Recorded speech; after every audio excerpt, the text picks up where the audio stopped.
Imagine a quiet Thanksgiving day in a small Minnesota town where the scent of autumn leaves lingers in the crisp air. A retired man, living alone in his modest home, has grown weary of the shadows that seem to creep closer with each passing night. Burglaries have plagued him, stripping away not just possessions, but his sense of security. On this holiday, when most are gathered with family, he finds himself facing intruders once more. But what unfolds in the dim basement of his house blurs the line between self-defense and something far darker. Tonight, on True Crime Sleep Stories, we delve into the haunting case of the 2012 Thanksgiving murders in Little Falls, Minnesota, a story that raises profound questions about fear, justice, and the limits of protecting one's home. Before we slip into tonight's tale, I want to take a moment to thank you, our listeners, for joining us in these shadowy corners of true crime. If you're finding solace or chills in True Crime Sleep Stories, please consider leaving a 5-star rating and review on your favorite podcast platform. It helps us connect with more night owls like you and ensures these gripping stories keep flowing. And if you're ready to dive deeper, become a Patreon supporter at patreon.com/KellyBrink. There, you'll unlock ad-free episodes and exclusive bonus material to satisfy your true crime cravings. Now, let's hear a quick word from our sponsors before we immerse ourselves in tonight's uninterrupted narrative. We'll be right back. Welcome back to True Crime Sleep Stories. Now, find a cozy spot, dim the lights, and let the world fade away as I weave this tale for you. Close your eyes if you dare, and allow the story to unfold like a dream. Or perhaps a nightmare. In the heart of Morrison County, Minnesota, lies the small town of Little Falls, a place where the Mississippi River winds lazily through, and life moves at a gentle pace. With a population hovering around 8,000, it's the kind of community where neighbors wave from porches and doors are often left unlocked. But for Byron David Smith, a 64-year-old retired security engineer for the U.S. State Department, that sense of safety had eroded long before Thanksgiving Day, 2012. Smith had dedicated his career to protecting American embassies abroad from threats like terrorists and spies. He'd traveled the world, installing sophisticated security systems in high-risk locations. Now, in retirement, he'd settled into a quiet life in his 2-story home on Elm Street. Yes, Elm Street, the same name that haunts horror fans from A Nightmare on Elm Street. A coincidence that feels almost too fitting given the real-life nightmare about to unfold beneath its roof, surrounded by woods and a serene river view. But tranquility eluded him. Over the preceding months, his house had been targeted by burglars not once, not twice, but multiple times. At least 6 reported incidents in the year leading up to that fateful holiday. The intrusions started small, but grew bolder. Valuables vanished. Cash, electronics, even sentimental items like his father's World War II prisoner of war watch and medals from his own military service. Smith reported each break-in to the local authorities, but felt his pleas fell on deaf ears. The Morrison County Sheriff's Office investigated, but with limited resources in a rural area, leads dried up. Frustration mounted. Smith installed a security camera system, began carrying a loaded gun inside his home, and even started sleeping with a tarp nearby, just in case. He confided in neighbors about his fears, describing how the repeated violations left him feeling vulnerable and violated. One neighbor recalled Smith saying he was fed up and worried the burglars might escalate to violence. Evidence would later suggest that two local teenagers, cousins Nicholas Brady, 17, and Haile Kifer, 18, were involved in at least one prior burglary at Smith's home. The day before Thanksgiving on November 21st, 2012, Smith's house was hit again. Items were stolen, and footprints in the snow matched shoes later found on the teens.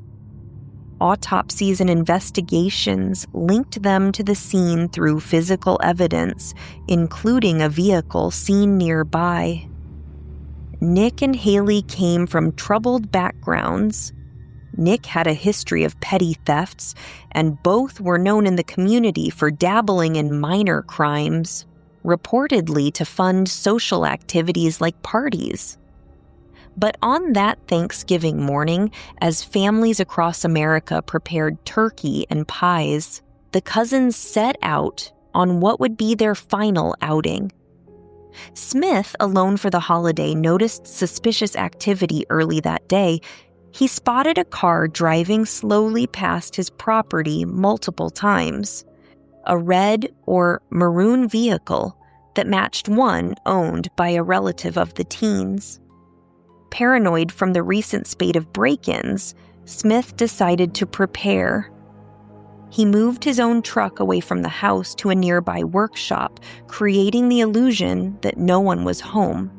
Then he descended into his basement, a dimly lit space with bookshelves, a workbench, and now his chosen vantage point.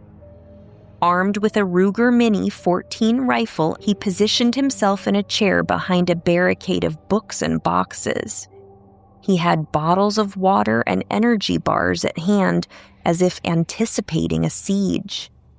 Most chillingly, he activated audio and video recording devices, capturing over 6 hours of footage that would later become central to the case. The basement was silent except for the hum of the recorder. Smith waited, his mind racing with the accumulated anger and fear from months of victimization. Around 12:30 p.m., the first intruder arrived. Nick Brady, a high school senior with a lanky build and dreams of becoming a mechanic, approached the house. He broke a window on the main floor and climbed inside, unaware of the trap below. As Nick descended the basement stairs, calling out tentatively, perhaps looking for valuables or checking if the coast was clear, Smith fired.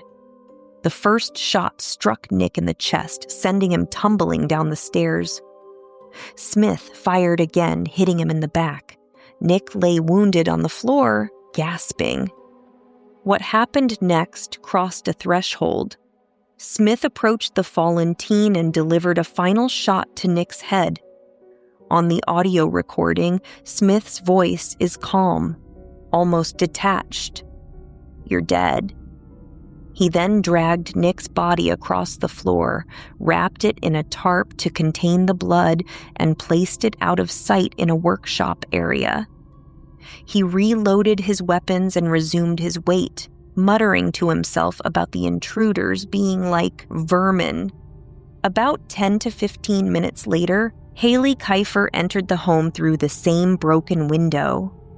The 18-year-old, described by friends as outgoing and artistic, with long dark hair and a bright smile, called out for her cousin, "Nick?" As she too descended the basement stairs, Smith opened fire again. The initial shot hit her in the hip, causing her to fall down the steps with a cry of pain. "Oh, sorry about that," Smith said sarcastically on the tape, as if mocking her tumble. Haile, now on the floor and wounded, pleaded, "I'm sorry." She screamed in agony as Smith fired multiple times into her torso. The shots were not quick. They were deliberate.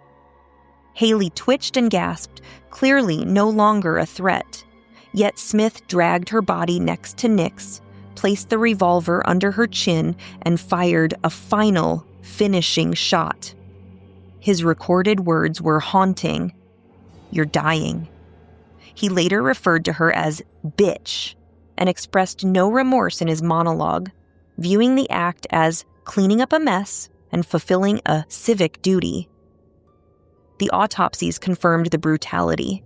Nick had been shot 3 times, Haile 6 times, with toxicology reports showing traces of marijuana and a painkiller in their systems, but nothing that altered the facts of the intrusion. Smith did not call the police immediately. Instead, he cleaned up, moved the bodies further, and spent the rest of the day in his home. It wasn't until the next morning, November 23rd, that he contacted a neighbor who advised him to call his attorney. Only then did authorities arrive. Smith led them to the basement where the bodies lay wrapped in tarps. He cooperated fully, handing over the recordings and admitting to the shootings. But his statements to investigators were telling.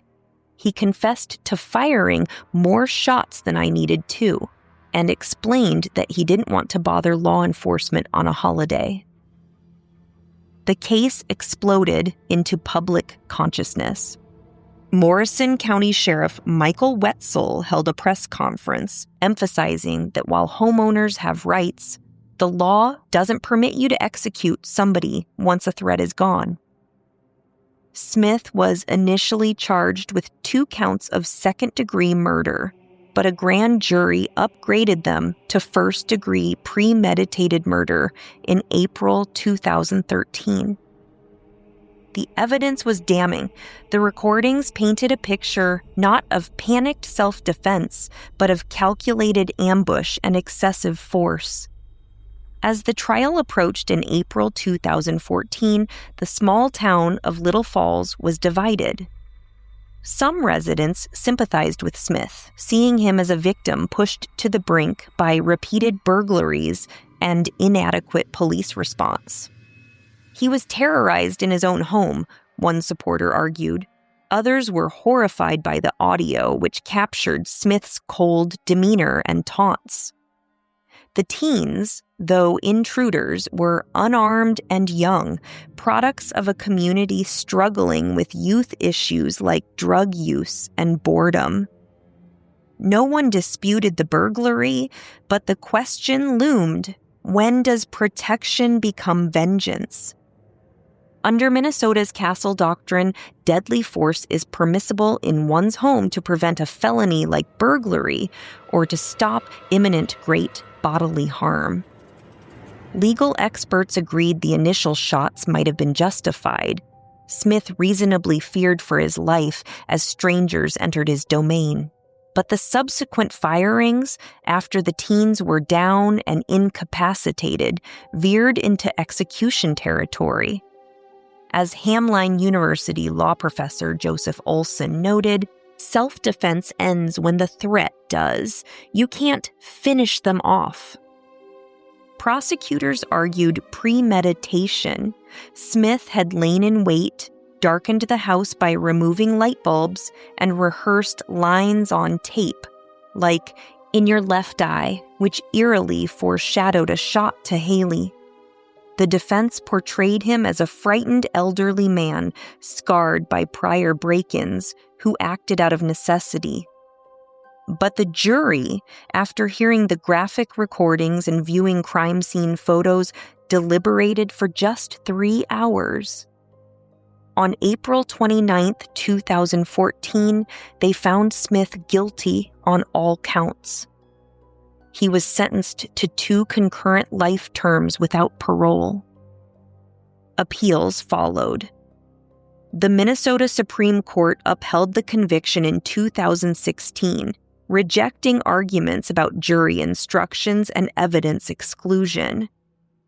Federal appeals were denied in 2018 and 2020, and in March 2021, the U.S. Supreme Court declined to hear the case, ending Smith's legal battles. He remains incarcerated, but the story hasn't faded. In recent years, From 2023 to 2025, Smith has filed civil lawsuits against investigators and authors over books like Murder on Elm Street, claiming defamation and seeking to control the narrative of his actions. This case forces us to confront uncomfortable themes. How far can fear drive a person before it warps into something unforgivable?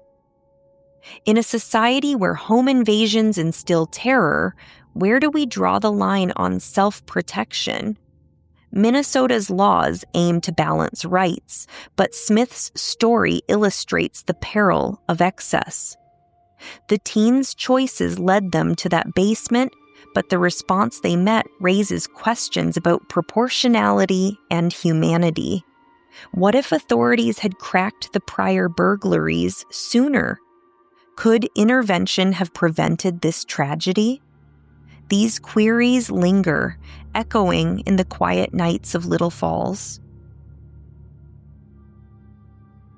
In the end, the Thanksgiving 2012 murders of Nick Brady and Haile Kifer by Byron Smith remain a stark reminder of how vulnerability can breed desperation, and desperation can lead to irreversible acts.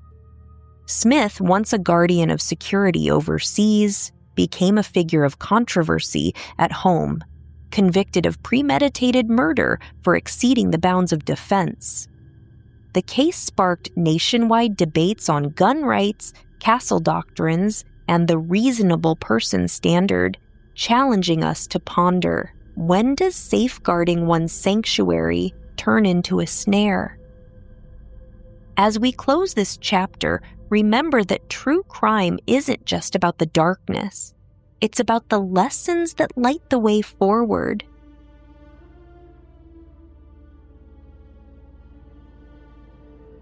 True Crime Sleep Stories is hosted and created by Kelly Brink, produced with the support of our dedicated team. Subscribe, rate, and review us on your favorite podcast platform to help us keep telling these haunting tales. Visit patreon.com/Kelly Brink for exclusive content and to join our community. Thank you for listening, and we'll meet you in the shadows next time. Until then, stay safe out there and lock your doors. Good night.